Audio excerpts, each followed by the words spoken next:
Hello friends, welcome to சஷ்டிகில்லம்.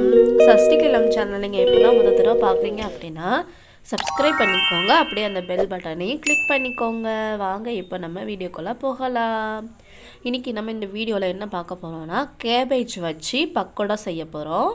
நம்ம வெங்காய பக்கோடாலாம் செய்வோம்ல, அதே மாதிரி தான் இது செய்ய போகிறோம். கேபேஜை இந்த மாதிரி நீங்கள் காய் சீவுறதில் சீவி எடுத்து வச்சுக்கோங்க. நம்ம பஜ்ஜி செய்வோம்ல, அந்த இதில் வந்து சீவிக்கோங்க. காய் துருவுறதுல பஜ்ஜி சீவிர பிளேடு இருக்கும் பாருங்கள், அதில் துருவினீங்கன்னா இந்த மாதிரி நீட்டமாக கிடச்சிரும். இப்போ இதோட நான் பஜ்ஜி மாவு மிக்ஸ் இருக்கும் இல்லையா, அதுதான் சேர்த்துக்கிறேன். இதில் நம்ம தண்ணியில் எதுவுமே சேர்க்க வேணாங்க, இந்த முட்டைக்கோசுலேருந்தே தண்ணி விடும். அதனால் அந்த மாவை சேர்த்துட்டு இதை நல்லா இப்படி இறுக்கமாக பிணைஞ்சு நீங்கள் கலந்து விட்டாலே அதுலேருந்தே தண்ணி வரும். அந்த தண்ணியே நமக்கு போதுமானதாக இருக்கும். தேவைப்பட்டால் நீங்கள் 1 ட்ராப்லேருந்து 2 ட்ராப் அளவுக்கு கொஞ்சமாக மட்டும் சேர்த்துக்கோங்க, தண்ணி நிறைய சேர்த்துறாதீங்க.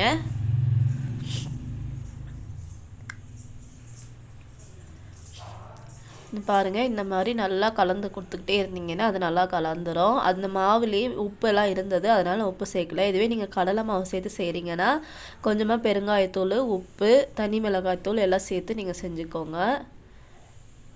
நான் 1 ட்ராப் அளவுக்கு மட்டும் தான் தண்ணி சேர்த்துக்கிறேன். தண்ணி சேர்த்துட்டு இதை நல்லா கலந்து விட்டுக்கோங்க.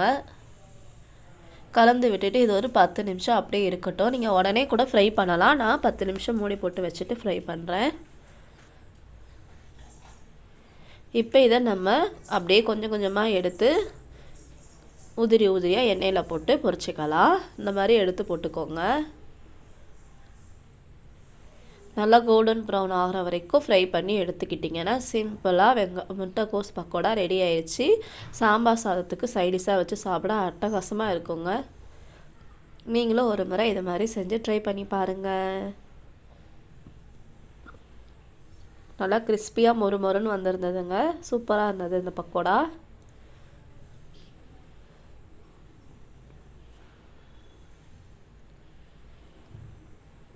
பசங்களாம் பொரிக்கும் போதே எடுத்து சாப்பிட்டுட்டாங்கங்க. எவ்வளோ கிறிஸ்பியாக நல்லா வந்திருக்கு பாருங்கள். உள்ளெல்லாம் நல்லா வெந்து வந்திருக்கு. டீக்கு கூட நம்ம இதை சைடிஷாக வச்சுக்கலாம்.